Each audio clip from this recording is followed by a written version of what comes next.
আমন্ত্রণ জয়যাত্রা টেলিভিশনের প্রতিদিনের নিয়মিত আয়োজন জয়যাত্রা সংলাপে আপনাদের সাথে রয়েছে আমি আব্দুল্লাহ হাদি। আপনারা জানেন জয়যাত্রা সংলাপে আমরা কথা বলার চেষ্টা করে থাকি সাম্প্রতিক সময়ে ঘটে যাওয়া বাংলাদেশের গুরুত্বপূর্ণ ঘটনাবলী নিয়ে। আমাদের আলোচনায় যুক্ত হয়ে থাকেন বাংলাদেশের বিভিন্ন প্রান্ত থেকে সম্মানিত অতিথিরা। আলোচনার শুরুতেই আপনাদের সাথে পরিচয় করিয়ে দিতে চাই আমাদের সাথে যারা আজকে সম্মানিত অতিথি হিসেবে রয়েছে। আমাদের সাথে রয়েছেন জনাব মোহাম্মদ ফজর আলী, সম্মানিত সাধারণ সম্পাদক, দক্ষিণগাঁও আওয়ামী লীগ, ঢাকা দক্ষিণ সিটি কর্পোরেশন। জনাব সোলাইমান হাসান রুবেল, সম্মানিত সভাপতি, জেলা স্বেচ্ছাসেবক দল নেত্রকোনা। জনাব নাসির মাহমুদ, সাবেক সভাপতি, উপজেলা ছাত্রলীগ এবং সাবেক যুগ্ম আহ্বায়ক, উপজেলা যুবলীগ কালিয়া নড়াইল। এবং জনাব কামরুজ্জামান রঞ্জু, সম্মানিত সভাপতি, টেলিভিশন প্রডিউসার অ্যাসোসিয়েশন। সকলকেই আমন্ত্রণ জয়যাত্রা টেলিভিশনের নিয়মিত আয়োজন জয়যাত্রা সংলাপে। আমরা আলোচনার শুরুতেই যাচ্ছি যেখানে রয়েছেন জনাব মোহাম্মদ ফজর আলী, সম্মানিত সাধারণ সম্পাদক, দক্ষিণগাঁও আওয়ামী লীগ, ঢাকা দক্ষিণ সিটি কর্পোরেশন। আমরা আলোচনার শুরুতেই আপনার সাথে যে বিষয়টি নিয়ে কথা বলতে চাই, যে আমরা যেটি দেখেছি যে সিটি কর্পোরেশনের বিভিন্ন পর্যায়ের কর্মকর্তাদের বিরুদ্ধে দুর্নীতির অভিযোগ ছিল দীর্ঘদিনের, এবং ঢাকা দক্ষিণ সিটি কর্পোরেশনের নবনিযুক্ত মেয়র তিনি কিন্তু যোগদান করার পরপরই ৩ জন উচ্চপদস্থ কর্মকর্তাকে শাস্তি দিয়েছেন। আরও বিভিন্ন পর্যায়ের কর্মকর্তাদের অভিযোগ তিনি খতিয়ে দেখছেন। এই যে একজন প্রশাসক, একজন অভিভাবক কর্তৃক যারা অধস্তন, যারা দুর্নীতি দায় অভিযুক্ত, তাদেরকে শাস্তি প্রদান করা, এটি আসলে জনমানুষের জন্য কি বার্তা দিচ্ছে? এবং আপনি ঢাকা দক্ষিণ সিটি কর্পোরেশন দক্ষিণগাঁও আওয়ামী লীগের সম্মানিত সাধারণ সম্পাদক, এই বিষয়টি নিয়ে আপনি কি বলবেন?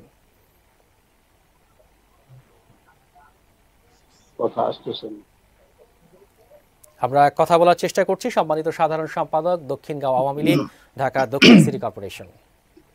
আপনার হ্যালো, যে আমরা আপনাকে শুনতে পাচ্ছি, আপনি বলুন। আমি শেষের কথাগুলো শুনতে পাই নাই। জি, আমি আবারও আপনাকে বলছি যে আপনি জানেন ঢাকা দক্ষিণ সিটি কর্পোরেশনের যিনি নবনির্বাচিত সম্মানিত মেয়র, তিনি দায়িত্ব নেওয়ার পরপরই দুর্নীতির অভিযোগে ৩ জনকে কিন্তু আপনার বরখাস্ত করেছেন, চাকরিচ্যুত করেছেন, বিভিন্ন শাস্তি দিয়েছেন। এবং আরও যারা অভিযুক্ত কর্মচারী রয়েছেন, যাদের বিরুদ্ধে অভিযোগ রয়েছে, সেই অভিযোগগুলো তিনি খতিয়ে দেখছেন এবং তাদেরকেও শাস্তির আওতায় আনবেন বলে ঘোষণা দিয়েছেন। একজন অভিভাবক কর্তৃক এ ধরনের পদক্ষেপ দুর্নীতির বিরুদ্ধে আপনি বিষয়টি নিয়ে আসলে কি বলবেন? আসসালামু আলাইকুম। আমি প্রথমে ধন্যবাদ জয়যাত্রা টেলিভিশনকে, মানে আর আমি স্মরণ করছি আমাদের সর্বকালের সর্বশ্রেষ্ঠ বাঙালি জাতির জনক বঙ্গবন্ধু মুজিবুর রহমান কে এবং আমাদের বাংলাদেশ আওয়ামী লীগ স্বাধীনতার পর থেকে যে কর্মসূচিগুলি করেছে, প্রত্যেকটা কর্মসূচি দেখবেন যে চেষ্টা করেছে, বঙ্গবন্ধুও চেষ্টা করেছে বাংলাদেশকে সোনার বাংলা করার লক্ষ্যে কাজ করে যাওয়ার জন্য। তার জন্য ভোট জুয়া যে রাজনীতি, ওই রাজনীতিগুলারে ধ্বংস করার লক্ষ্যেও অনেক কর্মসূচি বঙ্গবন্ধু নিয়েছিলেন। তার জন্যই 1975 সনে 15 আগস্টের সৃষ্টি হয়েছে। তারপরে আপনারা সবাই জানেন যে আমাদের অবস্থান 1975 সনের পর আমাদের বাংলাদেশের অবস্থান প্রত্যেকটা বার সামরিক শাসনের মাধ্যমে ক্ষমতা দখল।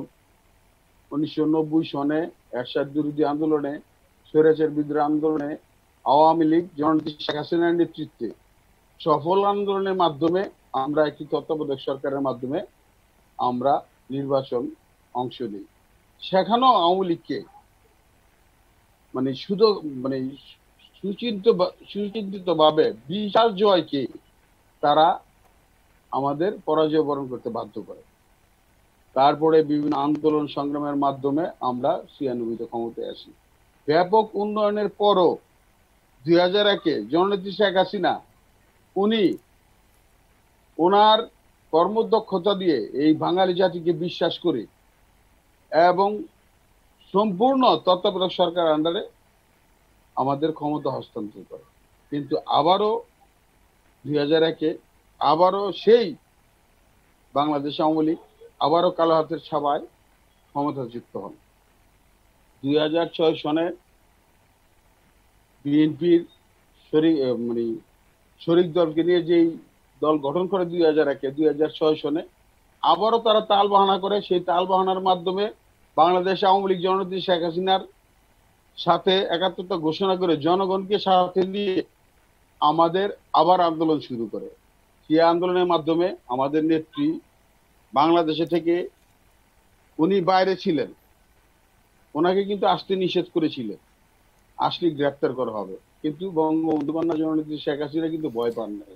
সম্মানিত সাধারণ সম্পাদক, আমরা যেমনটি জানার চেষ্টা করছিলাম যে সিটি কর্পোরেশনের সম্মানিত মেয়র কর্তৃক গৃহীত এটাই বলতে চাচ্ছি বলুন যে বাংলাদেশ আওয়ামী লীগ প্রতিটা ক্ষেত্রে স্বচ্ছ এবং ন্যায় নীতির মাধ্যমে চলার চেষ্টা করছে।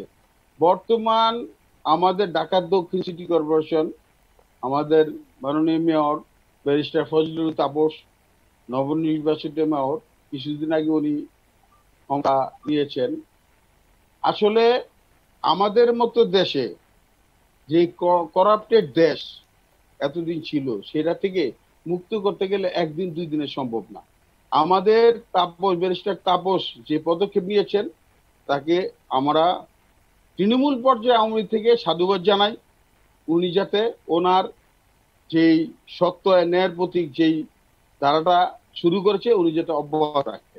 আমরা চাই বাংলাদেশে কোনো দুর্নীতিবাজ কোনো প্রশাসনে থাকবে না, হোক সে স্থানীয় প্রশাসন, হোক উঁচু লেভেলে। আমরা চাই না কেউ আমাদের এই বাংলাদেশে দুর্নীতিবাজ কোনো সরকারের কোনো কর্মকাণ্ডে অংশগ্রহণ করুক, যেটা জননেত্রী শেখ হাসিনা চান না।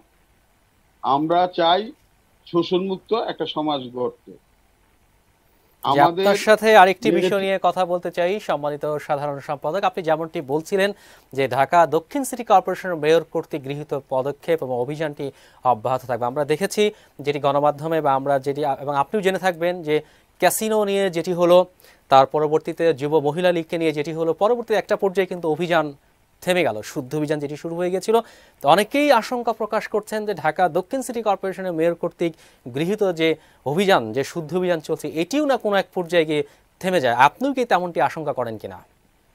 না না, বিষয়টা তো এরকম না, সেরকম না। আমি, আপনারা যদি প্রত্যেকটা মনে করেন, আমি হয়তো তৃণমূল পর্যায়ে রাজনীতি করি, আপনি যদি মনে করেন একদিনে বাংলাদেশ সব ঠিক হয়ে যাবে, তা কিন্তু ঠিক নয়।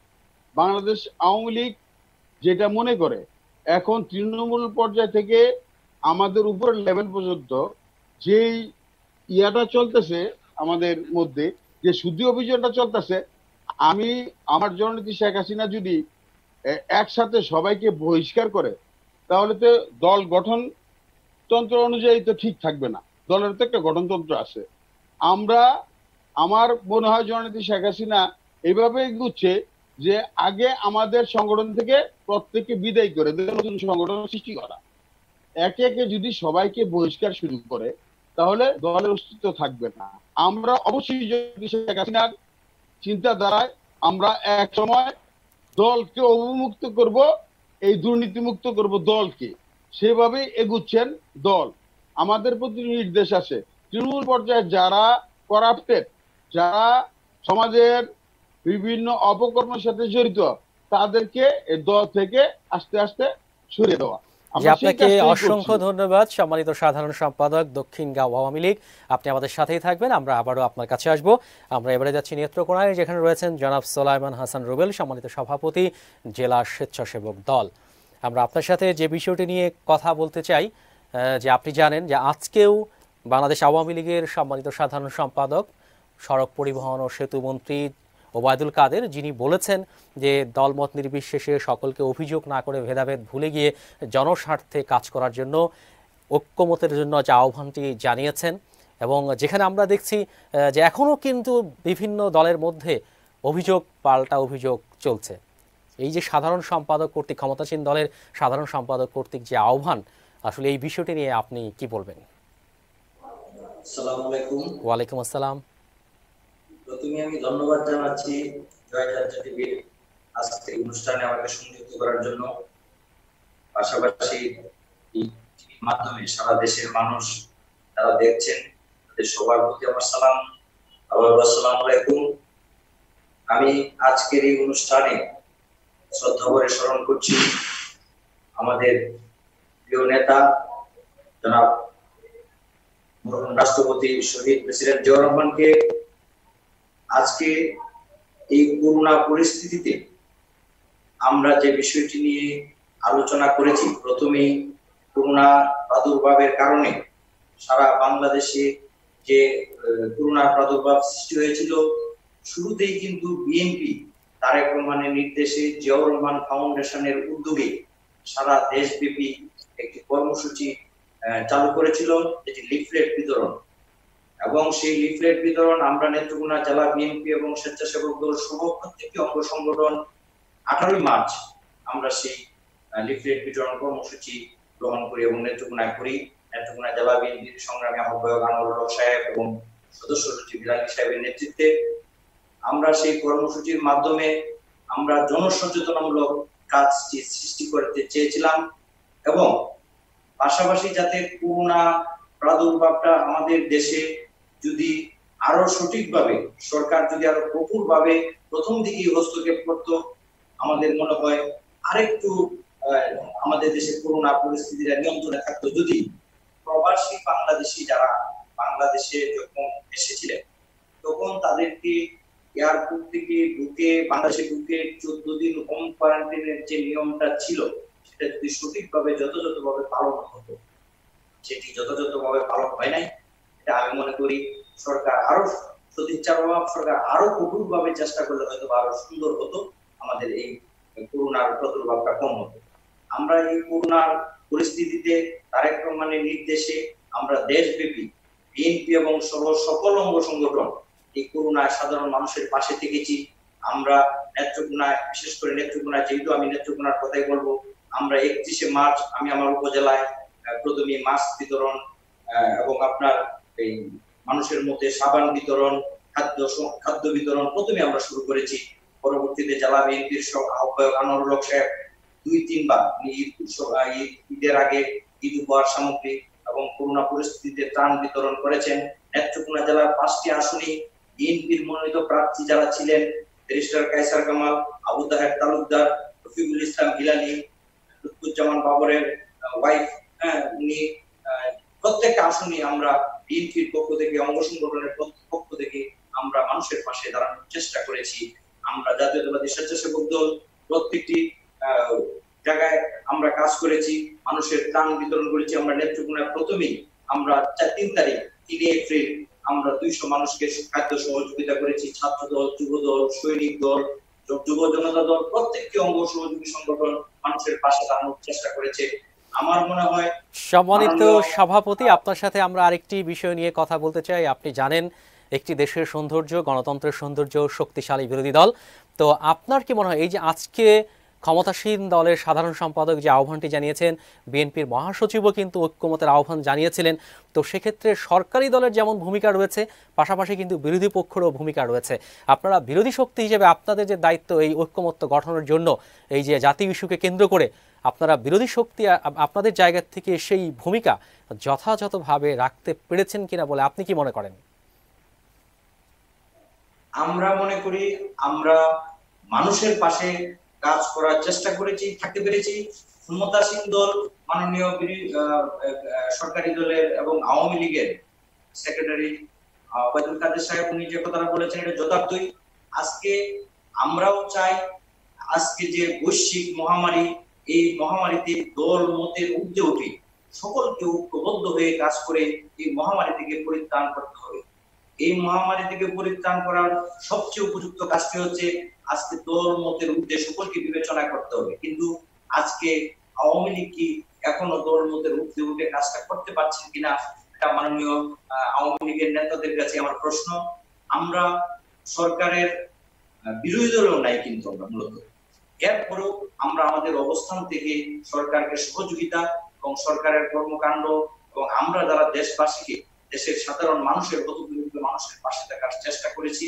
পাশাপাশি আপনারাও দেখেছেন, দেশবাসী দেখেছেন, সরকার দলীয় ছত্রছায়া থেকে সরকারের দলীয় কিছু নেতা কর্মী, পাশাপাশি কিছু চেয়ারম্যান, তারা কিন্তু অনেক লুটপাট করেছে, চুরি করেছে, যেগুলা সরকার আরো কঠোরভাবে নিয়ন্ত্রণ করতে হবে।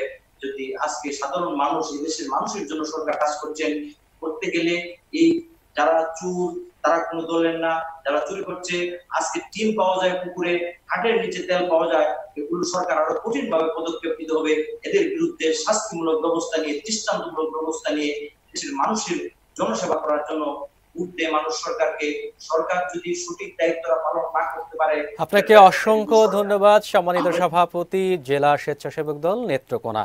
আমরা এবারে যাচ্ছি জনাব কামরুজ্জামান রঞ্জু তার কাছে, সম্মানিত সভাপতি টেলিভিশন প্রডিউসার অ্যাসোসিয়েশন। আপনি আমাদের সাথে রয়েছেন, আপনি আমাদের আলোচনা শুনছিলেন। আপনি একজন মিডিয়া কর্মী, গণমাধ্যম কর্মী। আপনার কাছে আমরা যে বিষয়টি নিয়ে কথা বলতে চাই, আপনি জানেন যে সাম্প্রতিক সময়ে যে বাজেটটি পেশ করা হয়েছে সেখানে নতুন কর্মসংস্থান সৃষ্টির উপরে গুরুত্ব আরোপ করা হয়েছে।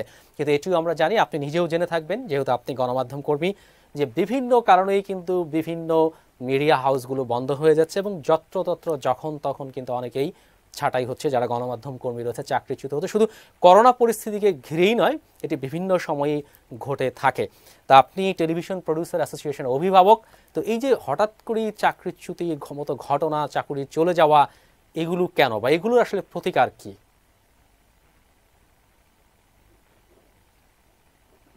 আপনাকে ধন্যবাদ, সেই সাথে ধন্যবাদ জয়যাত্রা টেলিভিশনকে আজকে এই আয়োজনে আমাকে যুক্ত করার জন্য।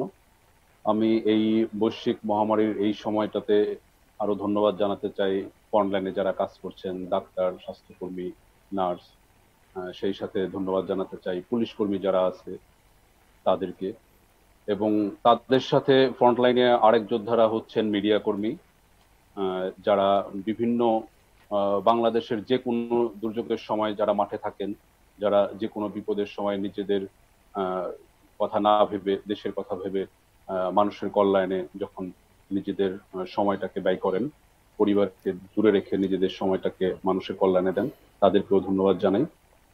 তো আপনারা যে বিষয়টা নিয়ে আপনি কথা বললেন যে মিডিয়া কর্মীদের হঠাৎ চাকরিচ্যুতি হওয়ার বিষয়টা, সেটা এই করোনাকালীন সময়ের আগে থেকেই আমাদের এই মিডিয়াতে একটা অস্থিরতা বিরাজ করছে, যে বিভিন্ন মিডিয়া হাউস থেকে, টেলিভিশন স্টেশন থেকে মিডিয়া কর্মীদের, সেটা সাংবাদিক হতে পারে, এডিটর হতে পারে, ক্যামেরাম্যান হতে পারে, প্রডিউসার হতে পারে, সব সেক্টরের কর্মীদেরই হচ্ছে চাকরিচ্যুতির একটা ঘটনা চলে আসতেছে।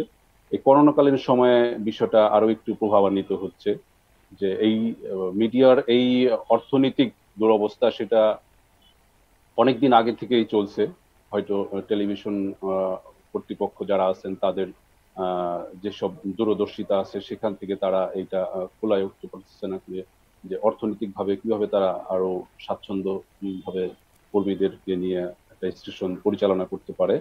তো সেই জায়গাটা হয়তো অনেকেই ব্যর্থ হচ্ছে, সেভাবেই চাকরি যাচ্ছে। এই করোনাকালীন সময়েও চাকরি যাওয়ার ঘটনা আমরা অনেক টেলিভিশন স্টেশনেই দেখেছি, এবং আরেকটি ঘটনা দেখেছি যে কিছু কিছু টেলিভিশন স্টেশনে কর্মীদের হয়তো এই সময়ে বেতন দিতে একটু দেরি হচ্ছে, কিংবা হচ্ছে তাদেরকে অর্থনৈতিকভাবে যতটুকু সাপোর্ট দেওয়ার সেটা দিতে পারছে না। তাদেরকে স্বেচ্ছায় একটা স্বল্পকালীন ছুটিরও একটা নোটিশ দেওয়া হয়েছে যে আপনারা এই সময়টাতে বিনা বেতনে বাসায় ছুটি কাটান এবং নিরাপদ থাকুন। সেটাও কোনো কোনো স্টেশন খুব কর্মীদের সাথে আলোচনার মাধ্যমে সেই জায়গাটায় নিয়ে গেছে, যে আপনাদের সাথে আলোচনা এটাই হচ্ছে যে আপনারা এই সময়টাতে নিজেরা নিরাপদে থাকেন, হয়তো আমরা স্বাভাবিক অবস্থায় ফিরে এলে আবার আপনারা একসাথে কাজ করবেন। কিন্তু চাকরিচ্যুতি যাওয়ার এই বিষয়গুলি, এটা আমাদের অ্যাডকো যে সংগঠন আছে তাদেরকেই এই পরিকল্পনা নিতে হবে, সেই সাথে সরকারকেও নানামুখী পদক্ষেপ নিতে হবে, কিভাবে মিডিয়াকে বাঁচানো যায়, কিভাবে মিডিয়ার এই অস্থিরতা থেকে। সম্মানিত সভাপতি, আপনার সাথে আমরা আরেকটি বিষয় নিয়ে কথা বলতে চাই। আপনি একটি সংগঠনের অভিভাবক, প্রডিউসার অ্যাসোসিয়েশনের।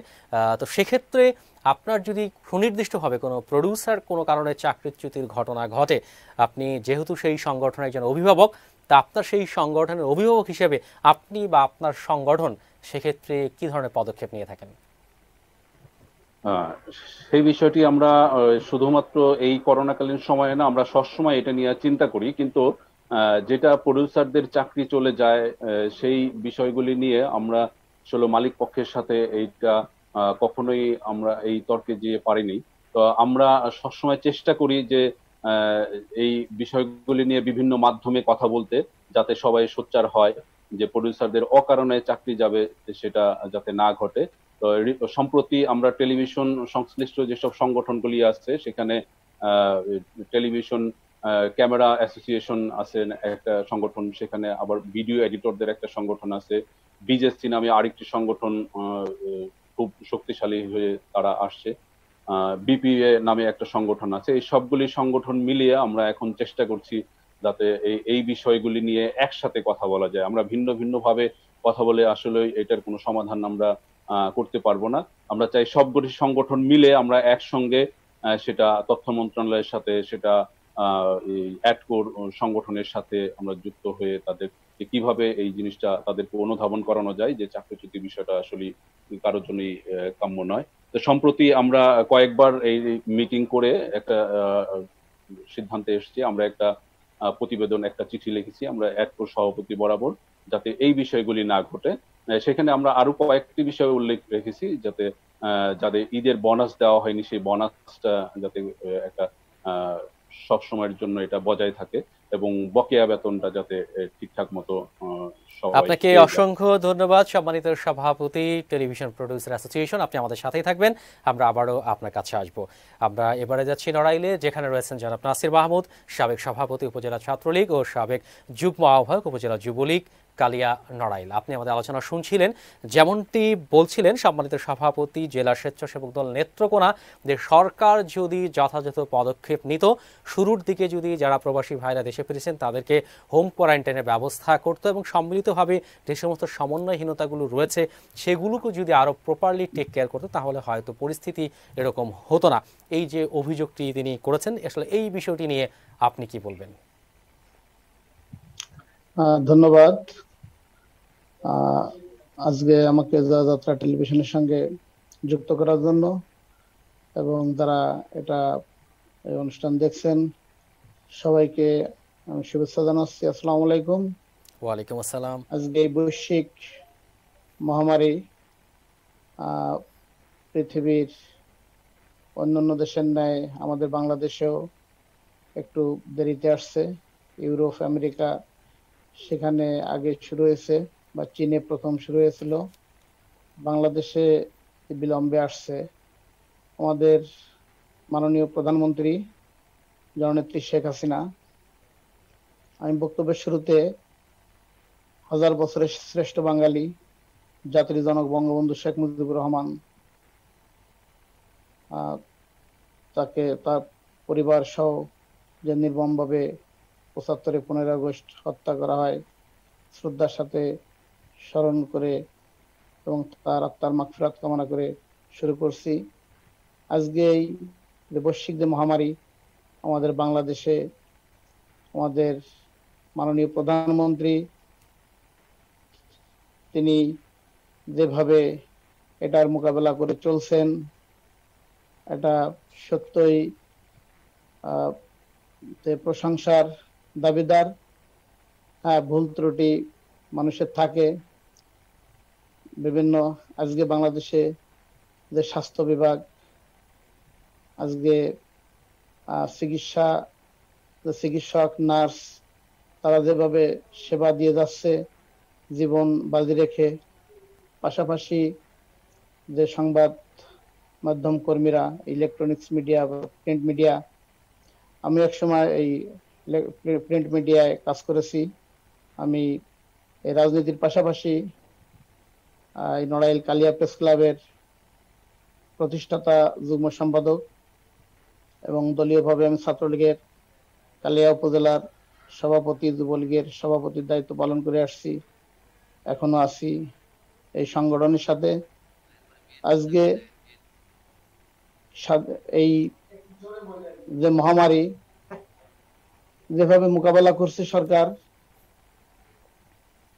হ্যাঁ, অতীতে অন্যান্য যে দল বা সরকারে ছিল, এই বিএনপি, জামাত, আজকে ৭৫ 15 আগস্টের পর থেকে ৯৬ সালের 12 জুনের আগ পর্যন্ত ২১ বছর, পরে ২০০১ সাল থেকে ২০০৬ সাল পর্যন্ত, এই যে আপনার ২৬-২৭ বছর তারা শাসন করেছে, তখন যে দুর্নীতি, স্বজনপ্রীতি, হত্যা, গুম যেগুলো সংগঠিত হয়েছিল, তার দেখেছি তার বিচার কিভাবে হয়েছে। আর এই জননেত্রী শেখ হাসিনার সরকার শুধু এই মহামারী না, সমস্ত ক্ষেত্রে আজকে উনি যদি সত্যিকার অর্থে এই দুর্নীতির বিরুদ্ধে যে জিরো টলারেন্স বলেছেন বা তার বিরুদ্ধে যে ব্যবস্থা নিচ্ছেন, আজকে উনি কোনো দল দেখছেন না। যে দুর্নীতিবাজ, সে দুর্নীতিবাদী তার একমাত্র পরিচয়। সে হয়তো দলীয় লেবাসে দলকে কুলসিত করার জন্য এই অনুপ্রবেশকারী যারা ঢুকছে বা অনেকে যারা আমরা বলি যে দলে হাইব্রিড, হ্যাঁ, এদেরকে বাদ দেওয়ার জন্য, এদেরকে দল থেকে বহিষ্কার করার জন্য তৃণমূল থেকে আবেদন করছে মাননীয় প্রধানমন্ত্রীর কাছে বা দলের শীর্ষ পর্যায়ের কাছে, এবং সেটারও ব্যবস্থা নিচ্ছে। আজকে এই যে করোনার যে প্রাদুর্ভাবে আজকে যে অবস্থা, আজকে উন্নত দেশগুলো তারা এর বিরুদ্ধে ব্যবস্থা নিয়েও যে মৃত্যুর হার, সেটা তারা যেভাবে সেখানে মৃত্যু হচ্ছে, কিন্তু সেখানে আমাদের সেই তুলনায় অনেক কম। কিন্তু আজকে দেখেন উন্নত দেশের তুলনায় আমরা তাদের থেকে এই মহামারীর বিরুদ্ধে যে ব্যবস্থা সরকার নিচ্ছে, সরকারের ব্যবস্থার পাশাপাশি সমাজের যারা বিভিন্ন রাজনৈতিক দলের বা বিত্তবান তারাও এগিয়ে আসছে। এবং আজকে আমাদের নড়াইল জেলা আওয়ামী লীগের সম্মানিত সাধারণ সম্পাদক নিজামুদ্দিন খান নীলু, নড়াইলের 2 আসনের সাংসদ মাশরাফি বিন মুর্তজা, সে ডোর টু ডোর তৃণমূল পর্যন্ত গিয়ে মানুষের পাশে গিয়ে দাঁড়াচ্ছে, তাদের সহযোগিতা করছে, এবং এর মাঝ দিয়ে সে করোনা আক্রান্ত হয়ে এখন আইসোলেশনে আছেন ঢাকার বাসাতে। দোয়া করি সে দ্রুত সুস্থ হয়ে আবারও আমাদের মাঝে ফিরে আসবেন। জি জনাব নাসির মাহমুদ, আপনার সাথে আমরা আরেকটি বিষয় নিয়ে কথা বলতে চাই। আপনি জানেন যে বর্তমান সরকার যারা ক্ষমতায় রয়েছে তাদের কাছে কিন্তু বাংলাদেশের মানুষের প্রত্যাশা অনেক বেশি, এবং আপনি জানেন যে ইতিমধ্যেই গত কয়েকদিন আগে পরিবহন ভাড়া বৃদ্ধি করা হয়েছে 60%। আবারও বিদ্যুৎ এবং জ্বালানির দাম বাড়ানোর বিষয় নিয়ে আলোচনা হচ্ছে। তো এই যে পরিবহন ভাড়া বাড়ানো, আবারও বিদ্যুৎ এবং জ্বালানির দাম বাড়ানোর বিষয় নিয়ে আলোচনা, যেখানে মানুষ অনেকেই কর্মহীন হয়ে পড়ছে, মানুষের আয়ের পথ বন্ধ হয়ে যাচ্ছে, সেখানে এই মূল্য বৃদ্ধি কতটা যৌক্তিক, কতটা গ্রহণযোগ্য? পরিবহনের যে ভাড়া, আমাদের যে আজকে লকডাউন উঠে যাওয়ার পরে যে গাড়ি সীমিত আকারে বা চলছে, সেখানে সামাজিক দূরত্ব বজায় রেখে চলার জন্য এবং করোনার প্রাদুর্ভাব থেকে রক্ষা পাওয়ার জন্য যেভাবে স্বাস্থ্যবিধি মেনে আমাদের চলতে হবে, সেখানে একটা পরিবহনে আপনার লোক যেটা যেতে পারতো যাত্রী, তার অর্ধেকে নামিয়ে আনছে। এর জন্য সরকার সেখানে 60% সরকারের সাথে পরিবহন মালিক সমন্বিতভাবে আলোচনার মাধ্যমে সেটা করছে। আর বিদ্যুৎ এবং জ্বালানির যে বিষয়টা বলছেন, এটা বৃদ্ধি হোক, এর সঙ্গে আমি অবশ্যই একমত না। কারণ আজকে এই মহামারী যে করোনার এই প্রাদুর্ভাবে অনেক মানুষ কর্মহীন হয়ে পড়ছে, এখানে তারাই এর সম্মুখীন হবে। এবং আজকে যারা এই দৈনন্দিন যারা কাজ করে, দিন আনে দিন খায়, দিন মজুর যারা, রিক্সাওয়ালা, ভ্যানওয়ালা, এদের বা জন বিক্রি করে, এরাই বেশি সমস্যার সম্মুখীন হবে বলে আমি আশা করি। জি, আপনাকে অসংখ্য ধন্যবাদ সম্মানিত সাবেক সভাপতি এবং সাবেক যুগ্ম আহ্বায়ক। আপনি আমাদের সাথেই থাকবেন, আমরা আবারও আপনার কাছে আসব। আমি আহ্বায়ক, নট যুগ্ম আহ্বায়ক, আহ্বায়ক যুবলীগের। জি, আপনাকে অসংখ্য ধন্যবাদ। আমরা এবারে যাচ্ছি আবারও যেখানে রয়েছেন জনাব সোলাইমান হাসান রুবেল, সম্মানিত সভাপতি জেলা স্বেচ্ছাসেবক দল। যেমনটি বলছিলাম যে পরিবহন ভাড়া সাম্প্রতিক সময়ে বাড়ানো হয়েছে, আবারও বিদ্যুৎ এবং জ্বালানির দাম বাড়ানো নিয়ে কথা হচ্ছে, এবং আপনার দলের পক্ষ থেকে সিনিয়র যুগ্ম সাধারণ সম্পাদক যিনি যুগ্ম সমাজে আপনার রুহুল কবির রিজভী, তিনি কিন্তু বলেছেন যে আন্দোলনের হুঁশিয়ারি দিয়েছেন। কিন্তু আমরা দেখেছি বিগত সময়ে বিভিন্ন ইস্যুতেই কিন্তু পরবর্তীতে আন্দোলন গড়ে ওঠেনি, জনসাধারণের পক্ষে আপনারা সোচ্চার হতে পারেননি। কেন এমনটি হয়েছে, এবং আবারও যদি বিদ্যুৎ জ্বালানির দাম বাড়ানো হয় সেক্ষেত্রে সেটি সম্ভব কিনা, বা এর প্রতিবাদ আপনারা কিভাবে করতে চান?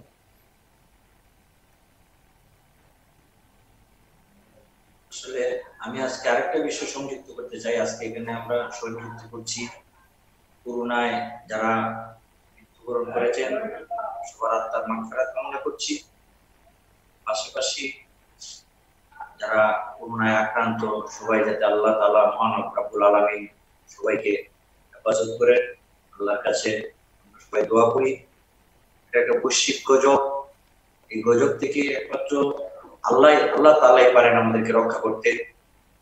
পাশাপাশি আমরা আমাদের কিছু নিয়ম কানুন, স্বাস্থ্যবিধি এগুলো মেনে চলতে হবে, আমরা আমাদের চেষ্টাগুলো করতে হবে। পরিবহনের যে কথাটা বলছেন আপনি, আমি আর একটি কথা সংযুক্ত করতে চাই। যখন লকডাউন চলছিল এই করোনা পরিস্থিতিতে, তখন কিন্তু গার্মেন্টস কর্মীদেরকে ছুটি দিয়ে সবাইকে বাড়িতে পাঠানো হয়েছিল। আবার কি সিদ্ধান্তের মাধ্যমে আবার তাদেরকে ঢাকায় নেওয়া হয়েছিল। আমি এই পরিস্থিতিতে আমি সচক্ষে দেখেছি। আমার জেলায়, আমার বাসা বাস স্ট্যান্ডে, নেত্রকোনা জেলায় বাস স্ট্যান্ডে আমি থাকি। আমি দেখতে পেয়েছি গার্মেন্টস কর্মীরা কিভাবে কত কষ্ট করে তারা বাড়িতে এসেছে, আবার বাড়ি থেকে কর্মস্থলে যাওয়ার জন্য তখন গণপরিবহন বন্ধ ছিল, তারা আবার কর্মস্থলে যাওয়ার জন্য একটি লোকের, একটি কর্মীর অনেক টাকা, 1000, 2000 টাকা ভাড়া খরচ করতে হচ্ছে। এই পরিস্থিতিতে নারায়ণগঞ্জ এবং গাজীপুরে করোনার যেরকম প্রাদুর্ভাব ছিল, সেই নারায়ণগঞ্জ এবং গাজীপুরের যখন যার যে এলাকায় গেছে, ওইখানে তারা কিন্তু করোনা সংক্রমণ বৃদ্ধি করেছে। এই নারায়ণগঞ্জ এবং গাজীপুর থেকেই সারা দেশে করোনার প্রাদুর্ভাব, সংক্রমণের প্রাদুর্ভাবটা ঘটেছে গ্রাম পর্যায়ে, প্রত্যেকটা জেলায়, ম্যাক্সিমাম জেলাতে। আমি বলতে চাই, আজকে এই লকডাউনে যারা খেটে খাওয়া মানুষ, বিশেষ করে গণপরিবহন যারা দীর্ঘদিন বন্ধ ছিল, এই একমাত্র বাংলাদেশের একটি সেক্টর বাস শ্রমিকরা খুব কষ্ট করেছে। তারা খেটে খাওয়ার জন্য, তারা ঘরের চালের জন্য 1 কেজি চাল আনতে অনেকেই কষ্ট করছে, খেতে পায় নাই। সবাই যারা খেটে খাওয়া মানুষ সবারই কষ্ট হয়েছে, বিশেষ করে বাস শ্রমিক দীর্ঘদিন বন্ধ থাকাতে তারা অনেক কষ্ট করেছে। আজকে এই বাস শ্রমিকদের আজকে গণপরিবহন চালু হয়েছে, এবং গণপরিবহনে কিন্তু অর্ধেক সীমিত আকারে লোকজন চলাচলের অনুমতি দিয়েছে সরকার, এবং ভাড়া 60% করা হয়েছে। যে কারণে আমি দেখতে পেয়েছি ওই গণপরিবহনের লোকজন কিন্তু একদম যাতায়াত জরুরি না থাকলে কেউ কিন্তু যেতে চাচ্ছে না। এতে করে গণপরিবহন চলাচলটা সম্মানিত সভাপতি, আমরা অনুষ্ঠানের শেষ পর্যায়ে, আপনি সংক্ষেপে আপনার নেত্রকোনা মানুষের সম্পর্কে কিছু বলার থাকলে, তাদের উদ্দেশ্যে কোনো দিক নির্দেশনামূলক কোনো মেসেজ থাকলে আপনি বলতে পারেন সংক্ষেপে। আমি নেত্রকোনার মানুষের উদ্দেশ্যে, আজকে নেত্রকোনাও করোনার সংক্রমণ অনেক বেড়েছে, প্রায় 600-এর কাছাকাছি করোনার রোগী আক্রান্ত আমাদের জেলায়, এবং এযাবৎ মৃত্যুবরণ করেছে 3 জন। আল্লাহর রহমতে, আল্লাহর অশেষ কৃপায় আমাদের নেত্রকোনার মৃত্যুর সংখ্যাটা কম। এজন্য আমরা আল্লাহর রাব্বুল আলামিনের কাছে আমরা দোয়া করি। পাশাপাশি আমাদের নেতা তারেক রহমানের নির্দেশে আমরা নেত্রকোনা জেলায় জেলা বিএনপি এবং প্রত্যেকটি স্বেচ্ছাসেবক দল সহ প্রত্যেকটি অঙ্গ সংগঠন আমরা মানুষের পাশে, এই দুর্যোগকালীন সময়ে মানুষের পাশে থাকার জন্য আমাদের নেতা নির্দেশ দিয়েছে। দুর্যোগকালীন সময়ে দল মত নির্বিশেষে সকলের পাশে থাকার জন্য আমরা সেই অনুযায়ী দল মত নির্বিশেষে চেষ্টা করছি। পাশাপাশি যারা নেট না খেয়ে আছে, দিন এনে দিন খাচ্ছে, জি, আপনাকে অসংখ্য ধন্যবাদ সম্মানিত সভাপতি, জেলা স্বেচ্ছাসেবক দল নেত্রকোনা। আমরা এবারে যাচ্ছি সম্মানিত সাধারণ সম্পাদক, দক্ষিণগাঁও আওয়ামী লীগ, ঢাকা দক্ষিণ সিটি কর্পোরেশন। আপনি আপনার সিটি কর্পোরেশনের আপনার যে দক্ষিণগাঁও আওয়ামী লীগ রয়েছে, সেখানকার যারা আপনার কর্মী বাহিনী রয়েছে, জনসাধারণ রয়েছে, তাদের উদ্দেশ্যে কিছু বলার থাকলে আপনি বলতে পারেন। ধন্যবাদ। আসলে প্রথমে একটা কথা বলতে চাই, যদিও আপনার যে প্রশ্নটা, আমি একটু 1 মিনিট সময় চাচ্ছি। আপনার প্রশ্নটার কারণ আজকে স্বেচ্ছাসেবক দলের নেতা যেটা বলছেন, আমি কারো সমালোচনা করব না, কারণ ওই ক্ষমতা আমার নাই। আমি তৃণমূল পর্যায়ের একজন নেতা, আমি কোনো বড় নেতার সমালোচনা করার ক্ষমতা আমার নাই। তারপর আমি বলছি যে আজকে এই করোনা মহামারীতে আমরা সারা বিশ্ব জর্জরিত, তার মধ্যে বাংলাদেশ একজন। আমরা তুলনামূলকভাবে মৃত্যুর হার এবং আমাদের যে সংক্রান্ত 1,30,000-এর উপরে আমরা ছাড়াইছি। যখন আমেরিকা 1,30,000 করোনা রোগী আক্রান্ত হয়েছে, ততজন মৃত্যুবরণ করেছে। আর আমাদের সামান্য একটা এই বাংলাদেশে যেন এত ঘনবসতি 16 কোটি মানুষ, সেখানে কতজন মারা গেছে সেই তুলনায় একটু একটু দেখেন। আর আরেকটা কথা বলবো যে আমাদের বিএনপি নেতাদের অবশ্যই আমরা শ্রদ্ধা করি, ওনারাও রাজনৈতিক দলের নেতা, একটা সামাজিক সংগঠন বা আপনাদের মিডিয়া সংগঠন বা রাজনৈতিক সংগঠন, সবাই এই কাজে এগিয়ে আসার দরকার। এই যেহেতু মহামারী, এটা আল্লাহর তরফ থেকে, কোনো ব্যক্তি বা কোনো গোষ্ঠী এটা আমাদের মধ্যে পৃথিবীতে ছড়ায় নাই।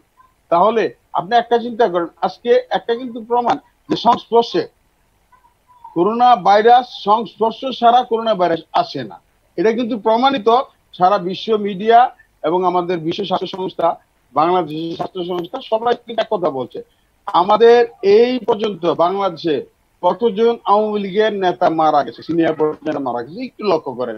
তারা সংস্পর্শে, তারা যদি এই কাজে নিয়োজিত না থাকতো, তারা যদি এই সেবায় নিয়োজিত না থাকতো, তাহলে কিন্তু মারা যেত না। যে আমরা যেমনটি বলছিলাম যে আপনি আপনার এলাকার জনসাধারণের উদ্দেশ্যে কিছু বলার থাকলে বলতে পারেন সংক্ষেপে। আমার এলাকার কথা আসতেছি। আমার এলাকা ঢাকা দক্ষিণ সিটি কর্পোরেশনে অন্তর্ভুক্ত। আমার দক্ষিণ ইউনিয়ন 2টা এলাকা নিয়ে গঠিত, 73 নং ওয়ার্ড এবং 74 নং ওয়ার্ড। আমি এই এলাকায় যত ত্রাণ সামগ্রী বিতরণ হয়েছে, একমাত্র সরকারি এবং আওয়ামী লীগের ব্যক্তিদ্বয় এবং কিছু সামাজিক সংগঠনের মাধ্যমে এলাকার ত্রাণ বিতরণ হয়েছে। বিএনপি আমাদের এলাকায় শক্তিশালী একটা নেতা আছে, মির্জা আব্বাস এবং মির্জা আফরুজা, গত নির্বাচন করছেন। তারা কিন্তু এই এলাকায় কোনোদিন ত্রাণ দিতে আমি দেখি নাই, তারা এই এলাকায় ত্রাণ দিতে। আমার কথা হইলো, আমার এলাকার একটা কথাই বলবো, আজকে সারা বাংলাদেশে আমার এলাকা আমি বলি যে কোথায় হাহাকার, খাবারের জন্য নাই, হাহাকার কিন্তু নাই। আমরা সামাজিক ভাবে প্রতিরোধ করেছি। আপনাকে অসংখ্য ধন্যবাদ সম্মানিত সাধারণ সম্পাদক, এবং আপনার অনাগত দিনগুলোতে আপনার সংগঠনের পক্ষ থেকে, আপনার ব্যক্তি পক্ষ থেকে আপনাদের এই উদ্যোগ অব্যাহত থাকবে। আমরা আবারও যাচ্ছি নড়াইলে, যেখানে রয়েছেন জনাব নাসির মাহমুদ। আপনি আপনার এলাকার জনসাধারণের উদ্দেশ্যে আপনার সংগঠনের পক্ষ থেকে, আপনার ব্যক্তিগত পক্ষ থেকে কিছু বলার থাকলে আপনি বলতে পারেন।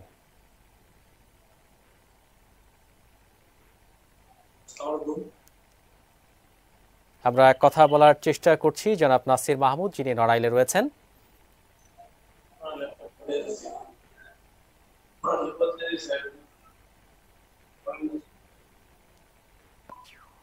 আমরা কথা বলার চেষ্টা করছি। জি, আমরা আপনাকে শুনতে পাচ্ছি, আপনি বলুন, আপনি আপনার এলাকার জনসাধারণের উদ্দেশ্যে কিছু বলার থাকলে আপনি বলতে পারেন। সাংগঠনিকভাবে বাংলাদেশ আওয়ামী যুবলীগ, বাংলাদেশ আওয়ামী লীগ, ছাত্রলীগ, স্বেচ্ছাসেবক লীগ, এই সংগঠন সবাই সক্রিয়ভাবে, তারা দল মত নির্বিশেষে, এখানে কে আওয়ামী লীগ কে বিএনপি না, এই অত্র এলাকার সমস্ত জনগণের পাশে গিয়ে আমাদের এই সংগঠনের পক্ষ থেকে করোনার শুরু থেকে আমরা কাজ করছি, এবং যাদের খাবার নেই তাদের খাবার সহযোগিতা করা হচ্ছে, চিকিৎসা সহযোগিতা করা হচ্ছে। এবং এখানে আশা করি, আমি এ পর্যন্ত বিএনপির যারা আছে বন্ধুরা, আমি তাদেরকে প্রতি সম্মান রেখে বলছি, তাদের কোনো নেতৃবৃন্দকে এই করোনা কালে এই সাধারণের পাশে গিয়ে দাঁড়াতে আমি দেখিনি। হ্যাঁ, তবে একদিন যশোর থেকে এক নেতা এসে নাকি দিয়েছিলেন, আমি ওদিন খুলনাতে ছিলাম, এইটুকুন আমার এক সাংবাদিক বন্ধু আমাকে ফোনে জানিয়েছিল। আর এই পর্যন্ত অদ্যবধি তারা দেয়নি। কিন্তু আমাদের এই নড়াইল জেলায় আমাদের জেলা আওয়ামী লীগের যিনি সম্মানিত সাধারণ সম্পাদক আছেন এবং এমপি মহোদয় মাশরাফি বিন মুর্তজা, সভাপতি জেলা আওয়ামী লীগের সুভাষ চন্দ্র বোস, এবং কালিয়াতে আওয়ামী লীগের জেলার ভাইস প্রেসিডেন্ট শাহিদুল ইসলাম শাহী, ওয়াহিদুজ্জামান হীরা সহ অন্যান্য নড়াগাতি সভাপতি সালাউদ্দিন বসির ভাই, এরা সবাই স্ব এলাকায় সবাইকে সঙ্গে নিয়ে এই যে সামাজিক সচেতনতা বৃদ্ধির জন্য, স্বাস্থ্য সুরক্ষার জন্য, সামাজিক দূরত্ব বজায় রাখার জন্য সবাইকে সচেতন করার কাজে নিয়োজিত আছেন এবং আমরাও আপনাকে অসংখ্য চালিয়ে যাচ্ছি। ধন্যবাদ। এবং আপনি যেমনটি বলছিলেন আপনাদের যে উদ্যোগগুলো, আমরাও আশাবাদী ভবিষ্যতের দিনগুলোতে জনমানুষের জন্য আপনাদের উদ্যোগগুলো অব্যাহত থাকবে। আমরা এবারে যাচ্ছি যেখানে রয়েছেন সম্মানিত সভাপতি টেলিভিশন প্রডিউসার অ্যাসোসিয়েশন। আপনি যেমনটি বলছিলেন বা আমরাও যেমনটি জানি বিভিন্ন গণমাধ্যমের বরাতে যে বিভিন্ন মালিক কর্তৃপক্ষ টেলিভিশন চ্যানেল রয়েছে, যে স্যাটেলাইট আপনার টিভি রয়েছে, অনলাইন টিভি চ্যানেল রয়েছে, তো সেখানে বিভিন্ন পর্যায়ের কর্মকর্তা কর্মচারীদের বিভিন্ন সময়ে চাকরিচ্যুত করা হচ্ছে। তো এই সংকটকালীন মুহূর্তে আপনি একজন সংগঠনের অভিভাবক হিসাবে মালিক পক্ষের প্রতি আপনার কি আহ্বান থাকবে? আহ্বান তো আমরা সবসময় করে আসছি। সংগঠন অনেকগুলি সংগঠন মিলে করে আসছি, তো আমরা এই মুহূর্তে আর কি সবগুলি সংগঠন মিলে মালিকদের যে আমরা আবেদন জানিয়েছি, দেখা যাক, হয়তো আমরা আশাবাদী যে এই আমাদের আবেদনের প্রেক্ষিতে হয়তো কোনো একটা সুরাহা হবে। আর এই করোনাকালীন সময়ে টেলিভিশন প্রডিউসার্স অ্যাসোসিয়েশন এই সংগঠনটি সেই শুরুর দিকে কিছু কিছু যখন দেখলো যে প্রডিউসাররা কিছু কিছু সময় বেকার হয়ে পড়ছে, বা অন্যান্য মিডিয়া কর্মী যারা আছে, লাইটে যারা কাজ করেন, বেকআপে যারা কাজ করেন, তারা একটু চাকরিচ্যুতির সময়ে তারা একটু অর্থনৈতিক সংকটে পড়ে যাচ্ছে, তাদের কথা মাথায় রেখে টেলিভিশন প্রডিউসার্স অ্যাসোসিয়েশন একটা ফান্ড রাইজিং এর ব্যবস্থা করেন, এবং সেখান থেকে আমরা সেই শুরু থেকে যারা একটু সমস্যায় পড়ে যাচ্ছে তাদেরকে আমরা অর্থনৈতিকভাবে সাহায্য করার চেষ্টা করছি। সেটা যদিও সংখ্যায় খুবই কম, আমাদেরকে যারা ব্যক্তিগতভাবে মোবাইলে যেসব নাম্বারগুলি আমরা দিয়েছি, সার্কুলার করেছি, সেখানে যারা আমাদেরকে নক করছে তাদেরকে আমরা সেইভাবে সাহায্য করছি, এবং যারা প্রডিউসার আক্রান্ত হচ্ছে তাদেরকে আমরা খোঁজ খবর নিয়ে তাদের বাসায় আমরা কিছু সম্মানিত সভাপতি, গণমাধ্যম কর্মী হিসেবে যারা কর্মরত রয়েছেন, বিশেষ করে যারা প্রডিউসার রয়েছেন, আপনার সংগঠনের পক্ষ থেকে এই সংকটময় মুহূর্তে ভবিষ্যতের দিনগুলোর জন্য তাদের সুরক্ষার জন্য বিশেষ কোনো পরিকল্পনা আছে কিনা? আমরা তো সেই ফান্ড রাইজিং এর ব্যবস্থাটা এখনো আমরা কন্টিনিউ রেখেছি, এবং কিভাবে তাদেরকে হেল্প করা যায় সেটাও কন্টিনিউ রেখেছি। আর আমরা চাই যে যারা প্রডিউসার আছে বা হচ্ছে অন্যান্য সেক্টরে যারা কাজ করছে, তারা একদম স্বাস্থ্যবিধি মেনে অফিস করুক, এবং তারা সবসময় কাজের মধ্যেই মাঠে থাকে।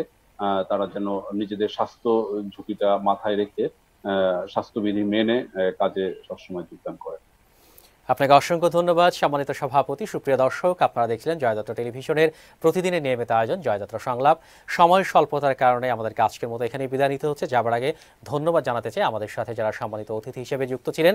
আমাদের সাথে ছিলেন জনাব মোহাম্মদ ফজল আলী, সম্মানিত সাধারণ সম্পাদক দক্ষিণগাঁও আওয়ামী লীগ ঢাকা দক্ষিণ সিটি কর্পোরেশন, জনাব সোলাইমান হাসান রুবেল, সম্মানিত সভাপতি জেলা স্বেচ্ছাসেবক দল নেত্রকোনা, জনাব নাসির মাহমুদ, সাবেক সভাপতি উপজেলা ছাত্রলীগ ও সাবেক আহ্বায়ক উপজেলা যুবলীগ কালিয়া নড়াইল, এবং জনাব কামরুজ্জামান রঞ্জু, সম্মানিত সভাপতি টেলিভিশন প্রডিউসার অ্যাসোসিয়েশন। সকলকেই আন্তরিক অভিনন্দন, শুভেচ্ছা জয়যাত্রা টেলিভিশনের পক্ষ থেকে এই সংকটকালীন মুহূর্তে আমাদেরকে মূল্যবান সময় দেওয়ার জন্য। দর্শক, আবারও আপনাদের সামনে হাজির হব নতুন কোনো পর্বে নতুন কোনো বিষয় নিয়ে। সে পর্যন্ত আপনারা যে যেখানে থাকুন ভালো থাকুন, সুস্থ থাকুন এবং নিজেকে সুরক্ষিত রাখুন, নিজের পরিবারকে সুরক্ষিত রাখুন, সেই প্রত্যাশায় আজকের মতো এখানেই বিদায়। আল্লাহ হাফেজ।